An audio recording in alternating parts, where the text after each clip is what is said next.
wabarakatuh.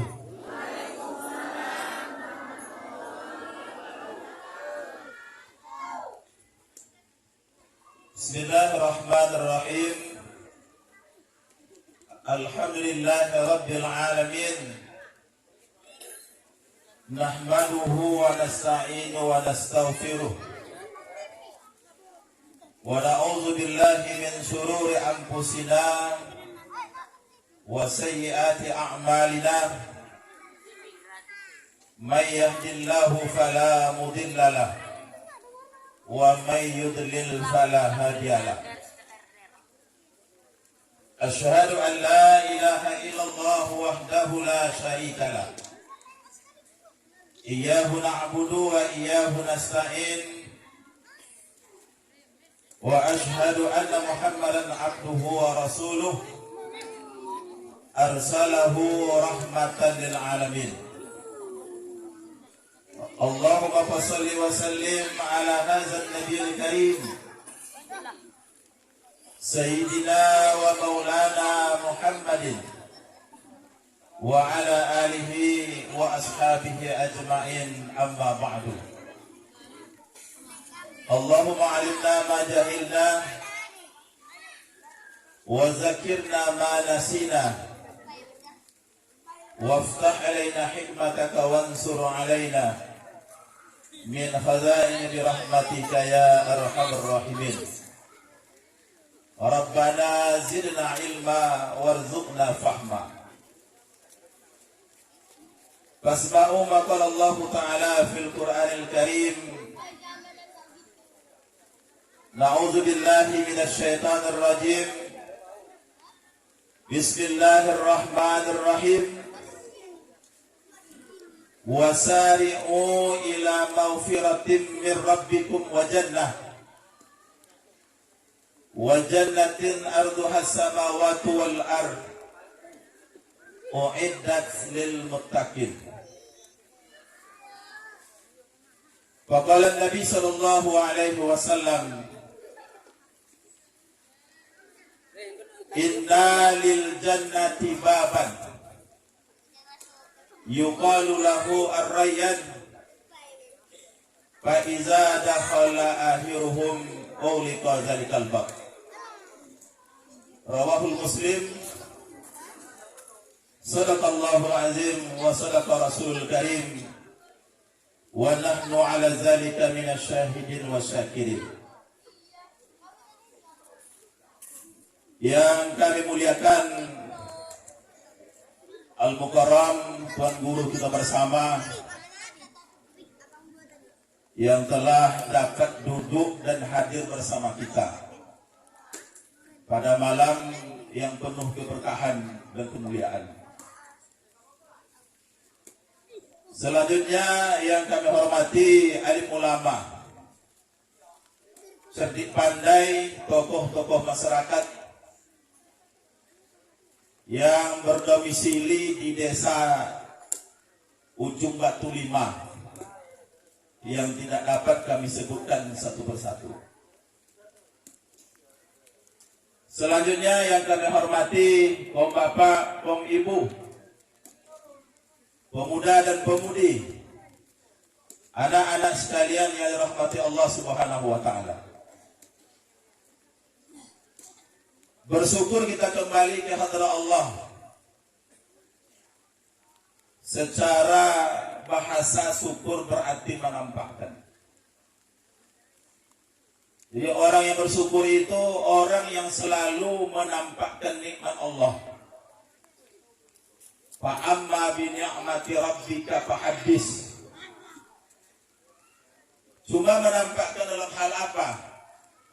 Menampakkan nikmat Allah untuk berbuat ketaatan. Makanya sebagai seorang mukmin, jika kita ingin bersyukur kepada Allah Subhanahu wa taala, maka syukur itu minimal ada 3 bentuk. Yang pertama, syukur bil lisan. Syukur yang terucap oleh lidah. Di saat kita menerima nikmat Allah baik yang sedikit atau banyak, ucapan lidah yang paling tepat adalah Alhamdulillah. Kadang-kadang Pak sudah panen banyak nggak dapat. Apa kata kita? Daripada tidak. Daripada tidak itu Pak bukan perkataan syukur. Itu perkataan termasuk tasbutu min rahmatillah. Kemudian yang kedua, syukur itu ada namanya syukur bil qalbi. Syukur bil qalbi itu ada dua jalan. Yang pertama, tanamkan i'tikad di dalam hati kita bahwa kita hadir ke dunia ini tidak punya apa-apa, tidak membawa apa-apa. Setelah datang di dunia lalu dikasih Allah apa-apa.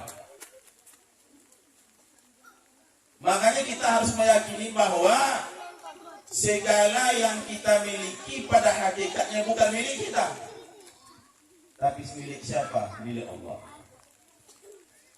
Tadi ketua panitia memberikan contoh yang luar biasa. Dalam kita menerima nikmat Allah, sikap yang terbaik itu Pak seperti tukang parkir. Tukang parkir tidak pernah merasa bangga di saat dititipi motor, mobil, kendaraan mewah, kendaraan mahal. Kenapa? Karena yang dititipkan itu suatu saat akan dijemput oleh yang punya. Seharusnya kita seperti itu Bapak Ibu. Makanya konsep agama kita sudah jelas.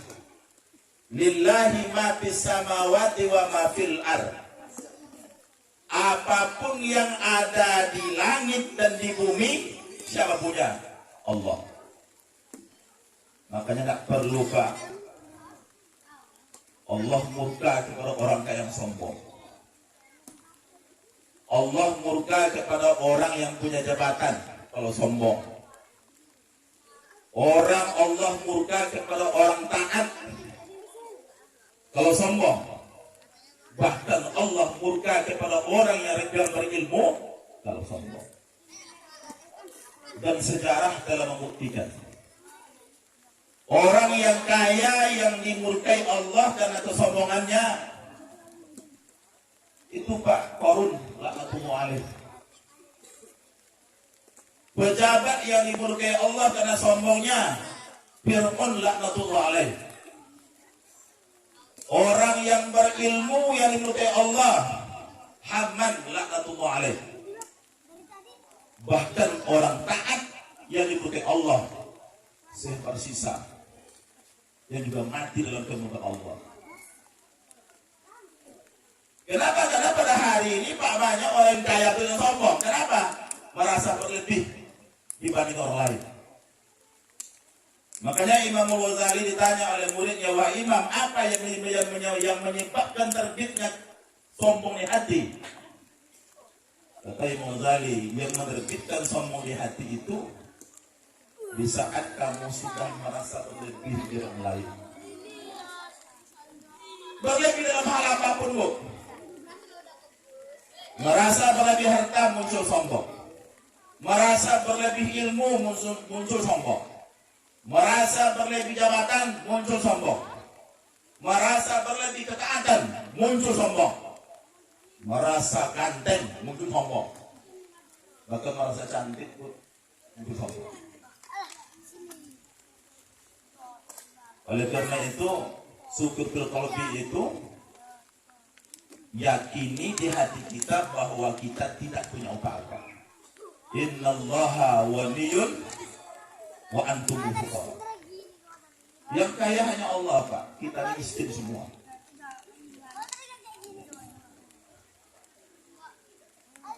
Kemudian yang kedua, syukur bil qalbi itu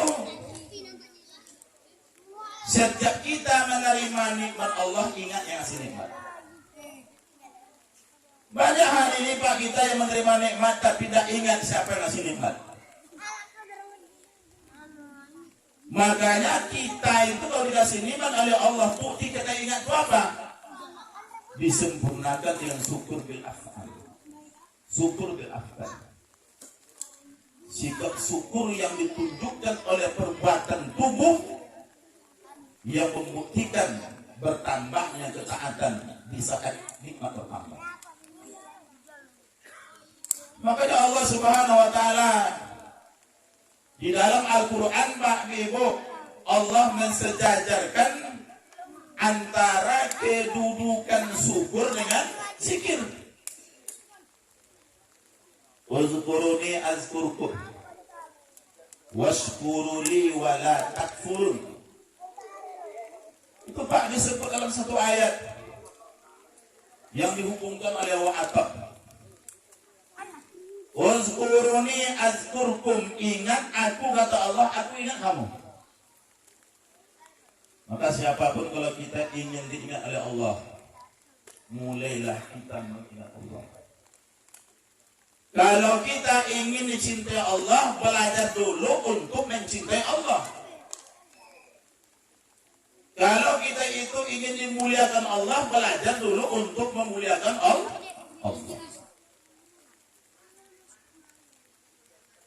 Lalu setelah ada perintah berzikir, diikuti oleh perintah washkuruli wala takfurun.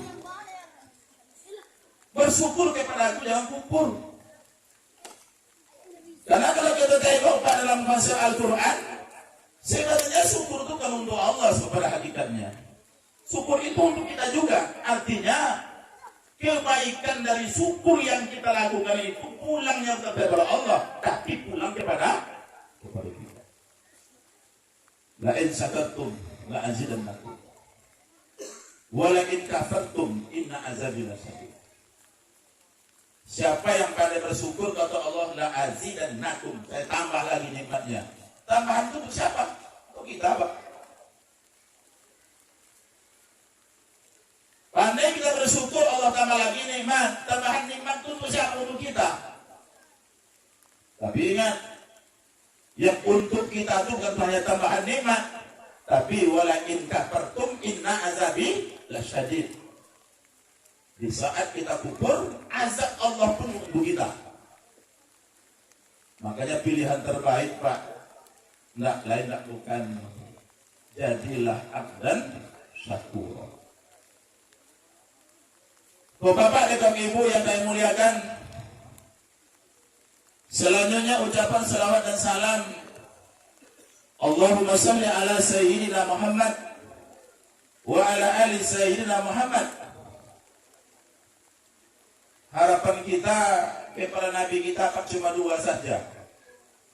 Di dunia kita diakui sebagai umatnya, di akhirat dapat syafaat. Cukup, Pak. Di dunia diakui sebagai umatnya, di akhirat dapat syafaat. Dan salah satu nanti Pak jalan mendapat syafaat Nabi itu ya disebutkan dalam hadis Sahih Muslim, aksiru minas salati alayya fi yaumil jum'ati wa lailatul jum'ati inna salatakum alayya maghfiratul li dzunubikum inna salatakum alayya syafa'atul lakum. Kata Nabi, perbanyaklah berselawat kepadaku. Kapan ya? Kapan saja. Tapi ada momen selawat itu, Pak, yang besar pahalanya. Istimewa balasannya. Kapan? Fi yaumil jum'ati wa lailatil jum'ati. Momentum selawat yang paling besar pahalanya, Pak, malam petang Kamis, malam Jumat, kalau enggak hari Jumat itu. Apabila dua momentum ini kita jaga, Allah kasih, Pak, dua bonus. Satu di dunia, satu di akhirat. Ya, di dunia apa? Yang pertama, inna salatakum alayya maghfiratul li dzunubikum.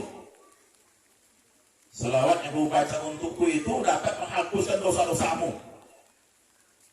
Bersyukur kita, Pak, ada hadrah.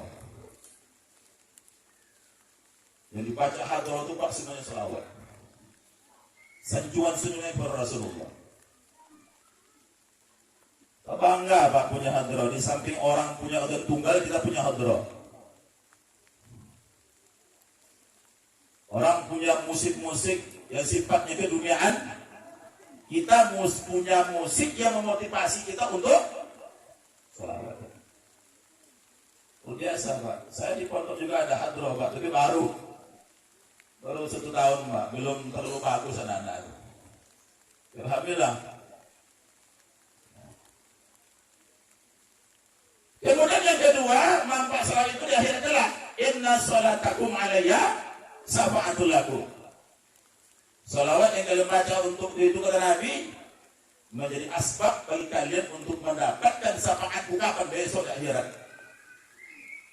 Makanya orang NU Pak, kalau ditampar orang peti salawatan itu Pak sudah biasa. Tidak seperti yang dibilang oleh Pak Kadis tadi. Ada aliran tertentu malah memojok-mojokkan salawatan. Nah ini terserah aja mereka Pak. Yang penting amal kita tetap jalan, ngomong mereka aja. Sebab dalam agama ini Pak lana a'maluna walakum a'malukum. Untuk perkara agama lakum dinukum waliyadin. Jadi kalau perkara agama Pak lakum dinukum waliyadin. Kalau perkara amal ibadah lana a'maluna walakum a'malukum. Habis masalah. Bapak yang kami hormati, pengajian kita Bu malam ini tidak panjang-panjang. Hanya sampai ada yang ngantuk satu kita berhenti. Tapi kalau tidak ada yang ngantuk Pak, kita lanjut sampai pagi. Siap Pak Ustaz sampai pagi? Insya Allah tidak siap. Kita baru saja lepas dari didikan Ramadan. Selepas Ramadan datang Idul Fitri. Yang diharapkan Ramadan dari kita apa Pak? La'allakum tattaqun. Masalahnya sudah jadi orang bertakwa atau belum? Datang Idul Fitri yang diharapkannya apa? Setelah Ramadan berlalu diakhiri dan 1 Syawal, kita sudah kembali fitrah semuanya. Kullu mauludin yuladu alal fitrah. Maka dalam bahasa agama nanti Pak yang innalillahi wa inna ilaihi raji'un yang datang dari Allah dalam keadaan suci, hidup di dunia terjaga kesucian, di saat mati harus bersih juga. Itu yang bisa innalillahi wa inna ilaihi raji'un. Datang bersih. Selama hidup di dunia terjaga kesucian. Setelah kembali membawa kesucian. Innallaha nazikun. La yaqbalu illa nazik. Allah itu zat yang suci. Hanya menerima orang-orang yang suci. Maka nanti Pak yang kita harapkan dari Idul Fitri itu apa? Yang pertama, fitratul akidah. Kita berharap setelah masuk 1 Syawal itu akidah kita sudah dalam keadaan suci. Dari apa? Dari kemusyrikan. Dari apa? Dari kemunafikan. Dari apa? Dari kekufuran dan hal-hal yang lain. Kemudian yang kedua yang kita harapkan dari Idul Fitri itu apa lagi? Fitratul ibadah, kesucian amal ibadah. Kesucian dari apa Pak? Yang pertama an-riyah, dari sifat riyah. Hari ini banyak orang beramal Pak, tapi motivasi itu Allah. Apalagi musim-musim pilkada Pak, yang rajin sedekah banyak. Apalagi sekarang musim pilpres, yang jadi ahli sedekah banyak. Tapi tujuannya suara. Kita umat muslim udah Allah bilang, wa ma umiru illa liya'budullah mukhlisina lahud-din. Dalam perkara agama yang Allah perintahkan kita itu apa? Beragama itu secara ikhlas. Kita khawatir nambah amal banyak sampai di akhirat tak ada nilainya. Catatan kebaikan kita nanti di akhirat banyak tapi kosong nilainya. Kenapa? Beramal bukan untuk Allah, tapi beramal untuk selain Allah. Makanya Imam Al-Ghazali ditanya oleh muridnya, wahai Imam, bahwa riya, apa itu riya? Kata murid Imam Al-Ghazali, ar-riya'u huwa talabul manzilati fi qulubil mu'min fi ibadatihi wa amalihi. Yang disebut riya itu kata Imam Al-Ghazali, orang beramal, orang beribadah hanya sekedar mencari tempat di hati orang mukmin lainnya. Beramal dia, banyak amalnya. Rajin dia beribadah, rajin. Tapi apa motivasinya? Talabul manzilati fi qulubil mu'min. Hanya sekedar Pak cari simpatik, cari perhatian, ada maksud-maksud keduniaan, bukan tujuan Allah. Maka nanti kita selama Ramadan kita dilatih Pak untuk sholat 5 waktu berjamaah, memperbanyak sholat sunat, mengkhatamkan Quran selama Ramadan, banyak bersedekah, banyak berzikir, banyak beristighfar. Tujuannya apa? Untuk lahir pribadi-pribadi yang fitratul ibadah. Suci ibadah. Kemudian yang ketiga yang kita harapkan Pak dari ibadah Ramadan, yang ditutup dengan Idul Fitri itu apa? Yang ketiga, fitratul muamalah, fitratul akhlaqiyah. Terjaganya kesucian hubungan kita antara kita dengan tetap mengacu kepada akhlakul karimah. Maka dalam konsep agama apa? Akhlak itu penting. Sehebat apapun amal ibadah kita kepada Tuhan, mak kalau kita manusia tidak bagus, tidak terima. Sehebat apapun amal ibadah kita kepada Allah, kalau amal sosial kita tidak jalan, tidak laku. Makanya Al-Quran telah mengisyaratkan, aqimus shalah wa atuz zakat. Aqimus shalah itu hablum Allah. Amal kita untuk Allah semata-mata, tidak ada kaitan sama manusia. Tapi ingat, aqimus shalah tidak akan naik ke langit untuk diterima Allah sebelum dituntaskan yang wa atuz zakat. Wa atuz zakat itu amal sosial antara kita sama kita.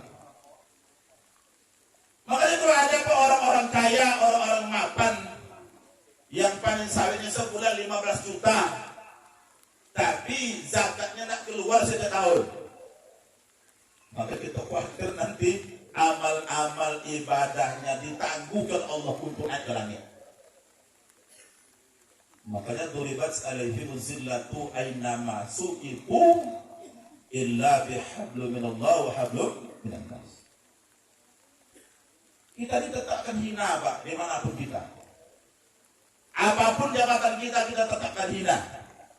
Apapun posisi kita, tetap akan hina. Selama apa? Selama kita tidak mampu memadu-madankan antara hubungan spiritual kita dengan Allah dan hubungan sosial kita sesama manusia. Lalu yang kedua Pak, ada lagi ayat Anishkurli wali walidaika, bersyukurlah kamu kepada orang tuamu, bersyukurlah kamu kepada aku kata Allah, dan bersyukurlah kepada orang tuamu. Bersyukur kepada Allah dalam bentuk ketaatan dan amal soleh, bersyukur kepada orang tua Pak dalam bentuk pengabdian dan akhlakul karimah. Makanya hitam pun tidak kita Pak sujud kepada Allah, tapi mengabaikan kewajiban kepada orang tua Pak, tidak laku sujudnya. Kita habiskan malam kita Pak bertahajud, menangis kita siang malam Pak minta ampun kepada Allah. Tapi di saat kita menunaikan hak dan kewajiban kepada Allah, kewajiban kepada bapak kita abaikan, tak laku tuh Pak. Karena aniskurli baru sempurna setelah ada wali-wali daika. Mari kita harapkan nanti selepas Ramadan ini Pak, bagus lagi hubungan kita. Hubungan antara Pak Kadesnya dengan masyarakat semakin bagus. Tokoh-tokoh masyarakat dengan masyarakatnya semakin bagus. Alim ulamanya kepada rakyatnya semakin dekat. Seorang suami semakin mencintai istri. Seorang istri semakin taat kepada suami. Anak semakin menghormati orang tua. Orang tua semakin mencintai anak-anaknya. Kalau enggak, Pak, gagal. Bapak dan kaum ibu yang kami hormati. Itu yang pertama.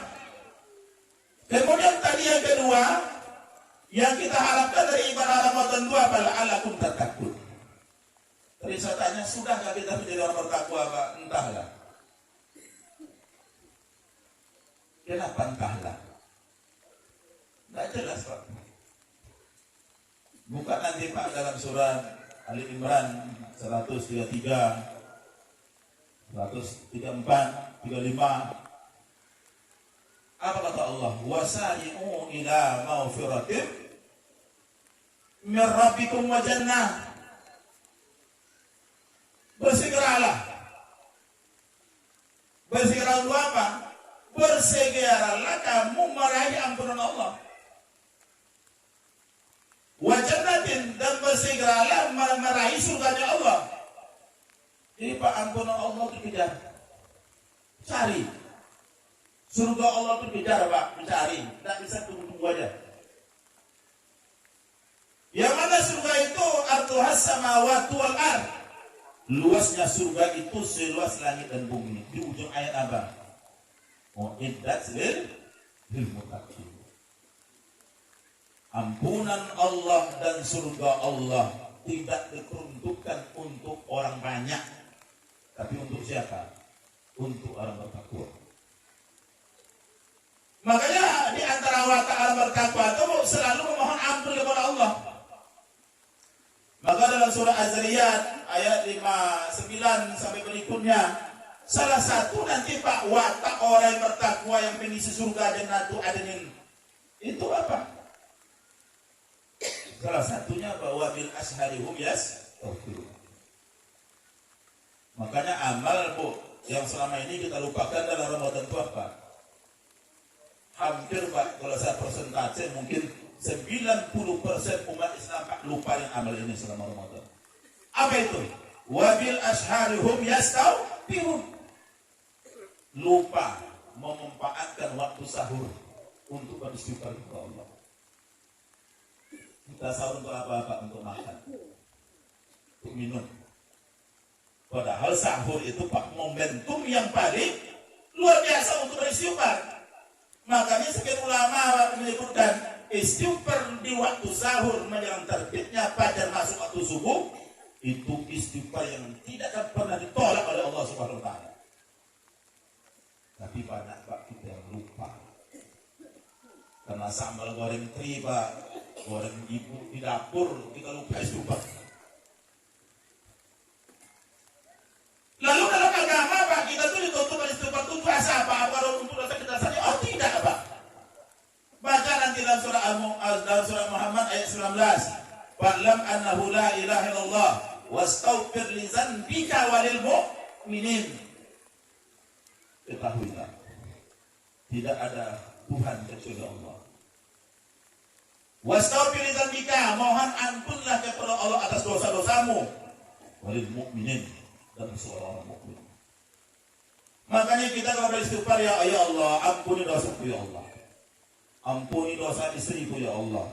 Ampuni dosa anakku ya Allah. Ampuni dosa mertuaku ya Allah. Ampuni dosa tetanggaku ya Allah. Baik yang bersahabat dengan saya atau yang bermusuhan dengan saya. Mampu lagi kita. Di sana Bu. Mohon ampun untuk tetangga yang kurang ajar di sana gitu lah. Susah juga, Pak. Makanya akhlak itu Pak luar biasa. Maka dalam hadis Sahih Tirmizi Rasul sampaikan, apa kata Nabi? Kata Rasulullah, siapapun kalian yang menginginkan kemuliaan di sisi Allah, ada dua jalan. Iftawur raf'ata inallah. Ada Pak beberapa jalan yang harus kita tempuh untuk memperoleh kemuliaan di sisi Allah. Apa jalannya Pak? Yang pertama, tahlumu amman jahila alaika. Berlaku santun kepada orang yang jahil kepadamu. Kalau bahasa kasarnya Pak, muliakan orang yang mencaci maki. Bisa enggak Pak? Bisa enggak? Jadi kalau kita memang iftau rafa'ata ilallah, siapapun kita Pak yang menginginkan kemuliaan dari Allah, memang salahnya Pak berat. Kalau ibarat jamu tuh Pak, ada di situ apanya, batang pasak buminya juga ada. Apalagi itu ada akar pepayanya juga ada. Yang bikin pahit-pahit. Di saat diminum Pak rasa tercekik di leher kita, tapi di saat minum itu sudah masuk ke tubuh, tak terasa enaknya. Kita kadang-kadang beragama itu Pak seperti minuman. Kalau minuman itu enak ya kita telan, kalau tidak enak kita muntahkan. Padahal kadang-kadang Pak yang enak itu jadi penyakit di tubuh, yang tidak enak itu malah jadi obat. Dan agama itu rata-rata Pak ada yang enak. Tidak ada yang enak Pak. Siapa yang bilang Pak salat tahajud jam 3 malam itu enak? Apa bukti tidak enaknya tidak ada bangun satu pun? Tanya Pak, maka agama itu semuanya pahit. Tapi ingatlah, siapapun yang mampu menelan agama, sehat dunianya, sehat akhiratnya. Maka kata Nabi tadi, iftau rafa'ata ilallah, siapapun yang ingin mulia dari Allah, yang pertama salahnya tahlumu amman jahila alaika. Berlaku santunlah kepada orang yang jahilimu. Atau dalam hadis Sahih Muslim, ahsin ila man asa'a ilaik. Berbuat baiklah kepada orang yang berbuat buruk kepadamu. Kita Pak, kalau kelahi sama tetangga Pak, lalu minggu depan rumah kita ada pesta pernikahan. Tetangga tadi diundang atau tidak? Tadi diundang Pak. Bertetangga kita Pak, berkelahi kita tadi. Saling rebutan istri, saling rebutan suami. Nanti ada pesta di rumah kita Pak. Tetangga yang tadi jadi musuh kita Pak, kan diundang tuh. Nggak diundang tetangganya, itu bukan tetangga.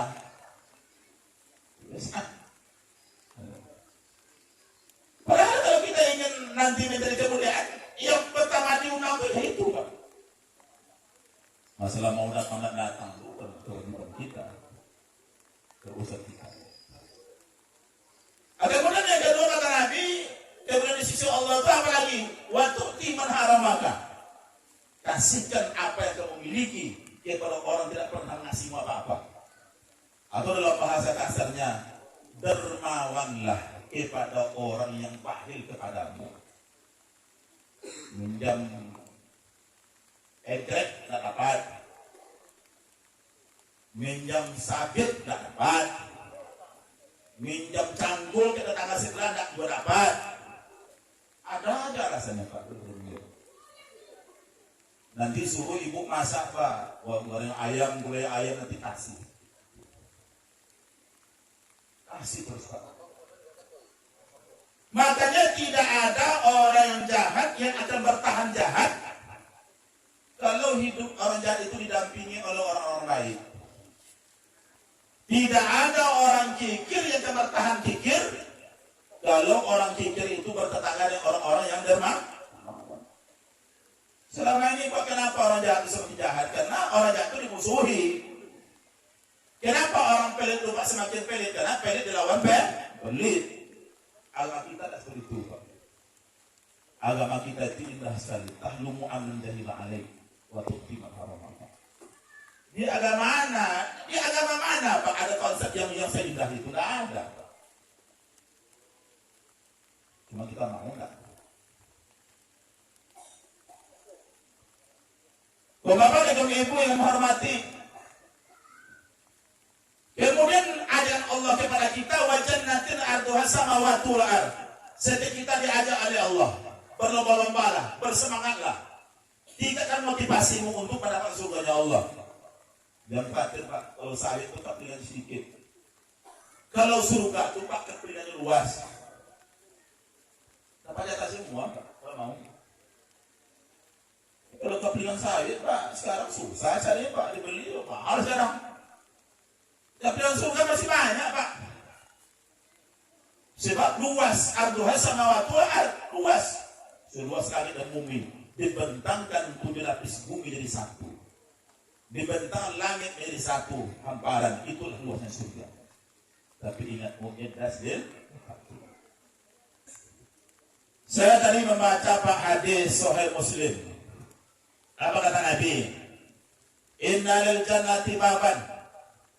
Sesungguhnya surga itu memiliki beberapa pintu. Ada sekian ulama bilang Pak surga itu 15 pintu. Ada bilang 10 pintu. Ada bilang 8 pintu. Yuqalu lahu ar-rayyan. Salah satu nama pintu surga itu Pak Ibu, ar-rayyan. Untuk siapa Pak ar-rayyan itu Pak? Untuk orang yang selama di dunia puasa Ramadannya, puasa wajibnya jalan. Tak pernah tinggal. Kalau tinggal, paman kana minkum maridan aw ala safarin fa'iddatun min ayyamin ukhra. Kalau tinggal puasanya karena sakit, karena musafir, saya ganti-ganti.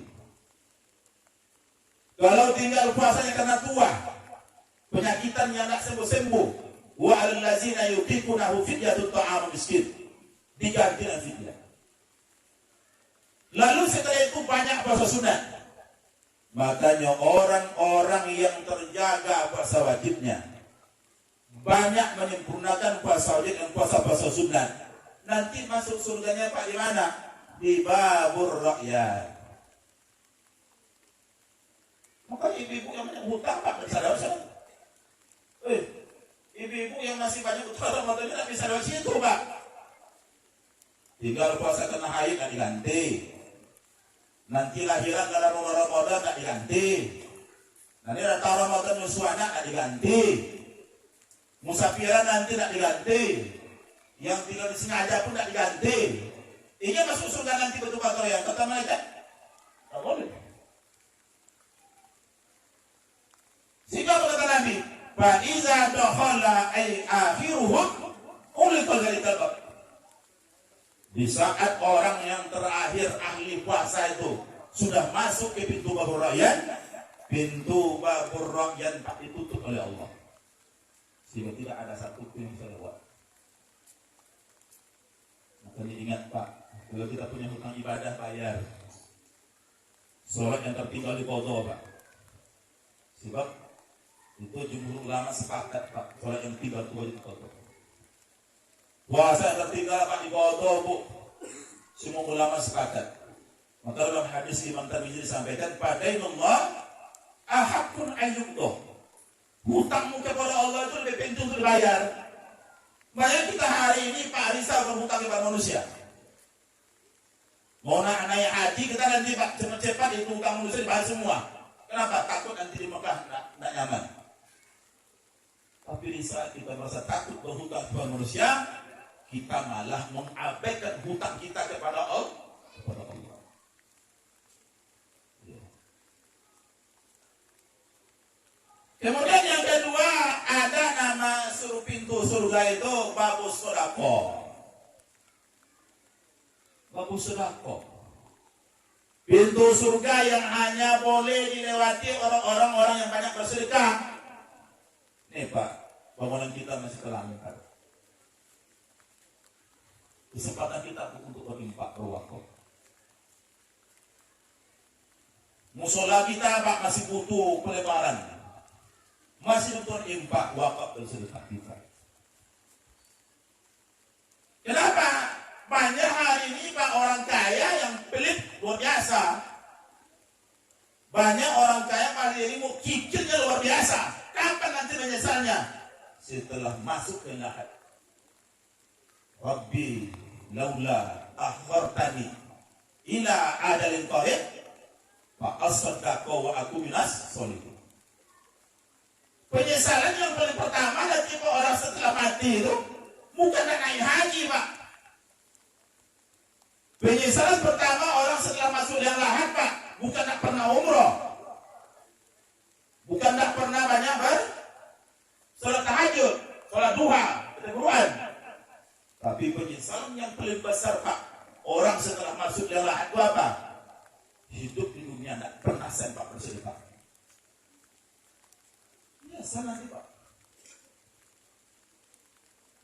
Asingkan ya Allah, jika engkau kasih lagi kesempatan hidup lagi ya Allah, wa as-sadaqah, akan aku habiskan hartaku untuk bersedekah ya Allah. Tapi kita belum mati masalahnya, Pak. Ini masalahnya, belum mati, Pak. Kalau mati besok mati menyesal itu. Apa contohlah sahabat-sahabat Nabi, Pak, bagaimana Abu Bakar Siddiq merasa senang hatinya di saat mati tidak punya harta apa-apa. Utsman bin Affan merasa senang dirinya pada saat mati harta yang tidak seberapa ditinggalkan. Di hari ini, Pak, banyak orang takut mati karena belum punya harta. Terbalik, Pak. Itu nanti penyesalan kita setelah mati kita.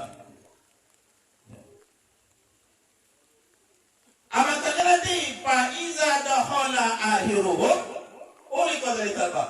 Apabila pintu sedekah itu sudah dimasuki oleh ahli sedekahnya, Allah tutup, Pak, pintunya. Makanya orang-orang jahil, orang-orang bahil, orang-orang pelit, kikir, tak bisa masuk lagi. Yang ketiga, Pak, ada nama pintu surga itu Babus Sidqi, pintu orang-orang jujur. Yang bisa lewat di pintu itu hanya orang-orang yang jujur, yang tidak pernah berbohong, yang tidak pernah menipu orang, yang tidak pernah ngibulin orang. Itu lewatnya, Pak. Pak Iza dakhala akhiruhum uliqa dzalikal bab. Di saat ahli-ahli kejujuran itu sudah masuk surga semuanya, pintu kejujuran tutup. Pada hari ini, Pak, banyak kita, Pak, mencari dunia dengan kebohongan, mencari harta dengan kebohongan, mencari jabatan dengan kebohongan, mencari kedudukan sosial dengan kebohongan. Luar biasa. Terima kasih dalam hadis Sahih Bukhari Muslim, Pak, kata Rasulullah, alaikum bisidqi, kamu wajib bersifat jujur. Fa inna sidqa yahdi ilal birri, jujur itu pintu kebaikan, membawa kepada kebaikan. Fa innal birra yahdi ilal jannah, kebaikan itu dalam tujuan surga. Jadi kesimpulannya, Pak, jujur itu syarat untuk masuk surga. Yang kedua kata Nabi, iyyakum wal kadziba, jauhi sifat bohong. Fa innal kadziba yahdi ilal fujur, bohong itu menuju ke kejahatan semua. Fa innal fujura yahdi ilal nar, kejahatan itu mempercepat Anda untuk masuk neraka. Artinya kesimpulannya, Pak, jujur itu jalan ke surga, bohong jalan ke neraka. Pertanyaannya, kita mau kemana? Maka hari ini, Pak, mencari pejabat yang jujur, Pak, susah. Yang banyak itu pejabat pembohong dan koruptor. Maka pada hari ini, Pak, mencari ulama yang jujur itu susah. Kenapa? Untuk menaikkan pamor dalam berbohong. Kita itulah kita ini. Selepas kita dididik dalam didikan Ramadan, disebutkan Idul Fitri, kita berharap, Pak, kita sudah fitri. Tidak lagi kita yang mengotori diri dengan kebohongan, dusta, dan sebagainya. Jadi di saat Nabi ngomong masalah pintu surga, Pak, semua sahabat berseri-seri mukanya, Pak.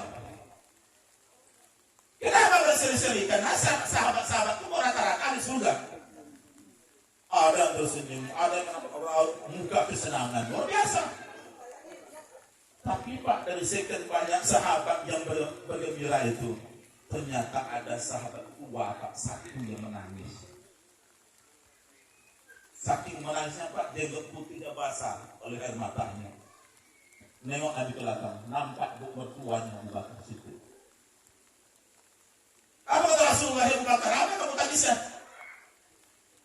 Pertanyaan yang luar biasa Pak, dari seorang Abu Bakar yang dijamin masuk surga. Yang pertanyaan itu harusnya pertanyaan kita Pak, cuma diwakili oleh Abu Bakar. Apa kata Abu Bakar?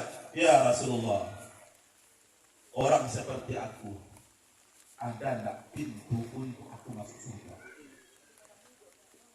Coba yang Pak, level Abu Bakar bertanya, orang selevel aku ya Rasulullah, ada enggak satu pintu untuk bisa saya lewati untuk masuk surga?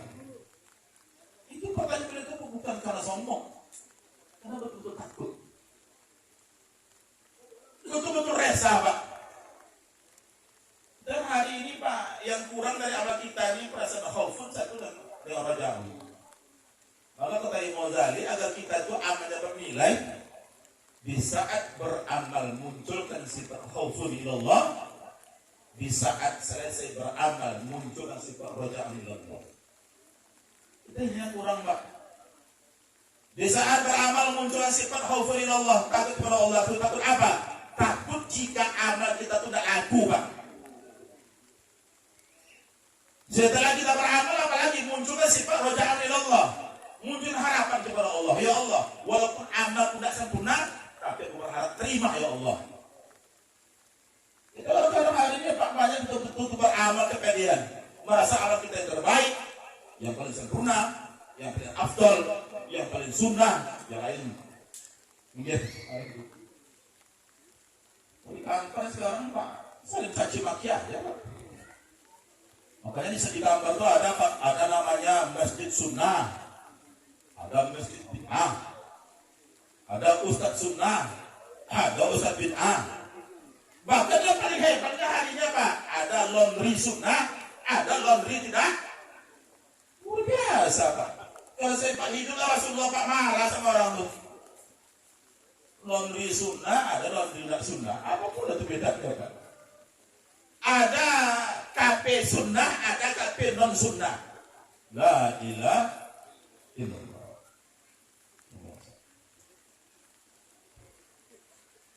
Menanggapi syiar Abu Bakar tadi Pak, tersenyum Nabi. Ya Abu Bakar, beruntung ya Abu Bakar. Engkau termasuk salah satu sahabatku yang Allah izinkan masuk surga dari pintu manapun yang Anda ingin lewati. Pak, udah ada pintu untuk masuk belum? Bu, udah ada pintu Bu untuk masuk surga? Jangan melambat Bu. Pintu itu dicari sekarang Mbak. Sekarang carinya bukan besok. Makanya saya berharap Pak, yang pertama saya berharap kepada kita bersama. Yang pertama tingkatkan ilmu kita Pak. Alhamdulillah guru kita ada di sini Pak. Hari ini siapa yang ingin nanti berbaiat silahkan Pak. Kita baiat kita bukan seperti ISIS Pak. Baiat itu untuk sama-sama taat kepada Allah. Tujuan tarikat ini Pak macam-macam Pak. Kita ini bertarikat macam-macam. Tujuannya bagaimana amal kita semakin bagus. Bagaimana akhlak kita semakin bagus. Maka kalau kita ingin tarikat Pak, carilah tarikat yang amaliyah dengan ubudiyah, akhlakiyah. Tarikat amaliyah dan tarikat akhlakiyah. Tarikat yang memotivasi kita untuk banyak beramal, tarikat memotivasi kita untuk semakin baik akhlak kita. Itu benar Pak. Kalau ada tarikat nanti Pak yang mencari ilmu kebal Pak dan bisa ditembak, tujuannya tidak sembahyang Pak, bisa diikuti. Maka kita perlu ilmu Pak. Maka dalam agama kita ada ilmu itu tiga Pak, ada ilmu syariat. Ilmu syariat itu dikatakan ilmu fikih. Ilmu syariat itu Pak, makanan tubuh jasad kita ini. Kalau ada kita Pak hanya memiliki ilmu syariat, paham ilmu fikih, itu hanya makanan untuk tubuh. Yang diwudukan apa? Tubuh. Yang dimandi wajibkan apa? Tubuh. Yang diistinjakan apa? Tubuh.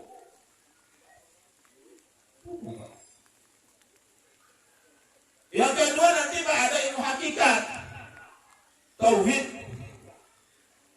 Ilmu tauhid itu Pak untuk apa? Untuk makanan hati. Karena dari ilmu tauhid itu kita mengenal Allah. Belajar untuk banyak menyebut Allah, belajar untuk banyak mengingat Allah. Itu makan hati kita. Yang ketiga nanti ada ilmu ma'rifat. Maka rohani kita, nyawa kita. Makanya tubuh syariat perlu dikasih makan. Hati perlu dikasih makan. Nyawa Pak dikasih makan. Makanya agama kita nih Pak, nggak lepas dari itu.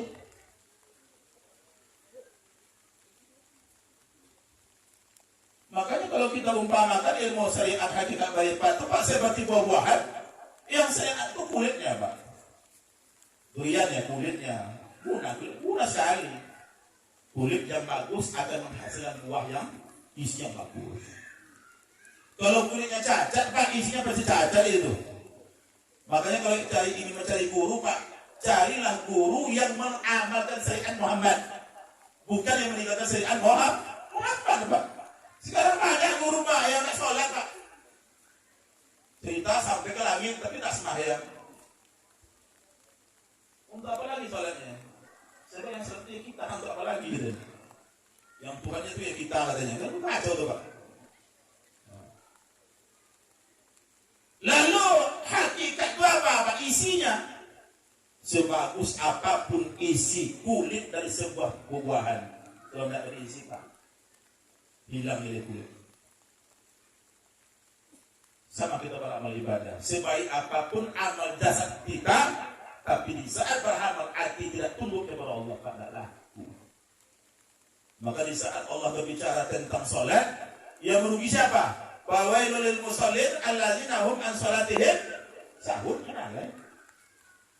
Di saat Allah berbicara orang beruntung dalam sholatnya siapa? Qad aflahal mu'minun alladzina hum fi sholatihim khashi'un. Yang khusyuk kepada Allah.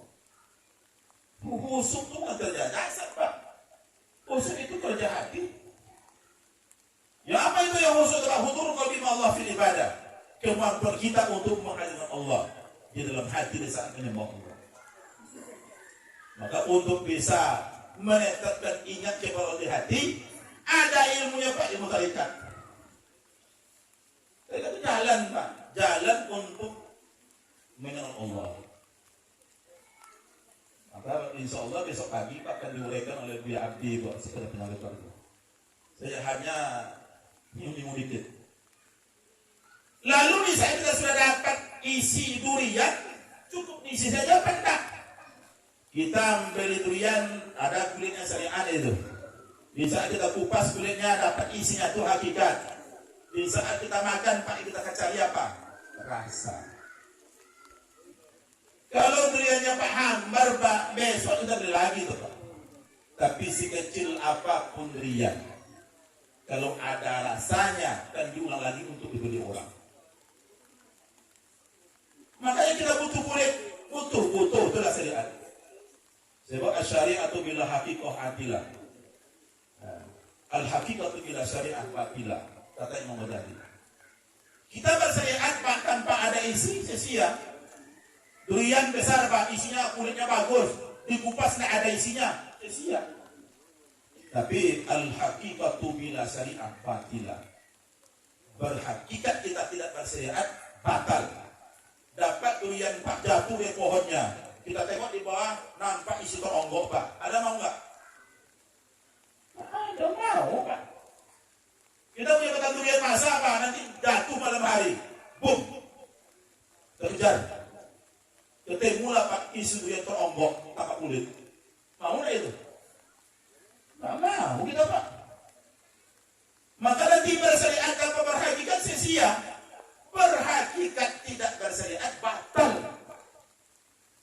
Maka kita berharap Pak kajian tarikat itu perpaduan antara syariatnya jalan, hakikatnya jalan, ma'rifatnya jalan. Amal jasadiyahnya jalan, amal qalbiyahnya jalan, amal ruhiyahnya jalan. Kita harap. Makanya konsep beribadah dalam konsep orang tasawuf tidak sama dengan kita, Pak. Orang udah sholat, udah bagus.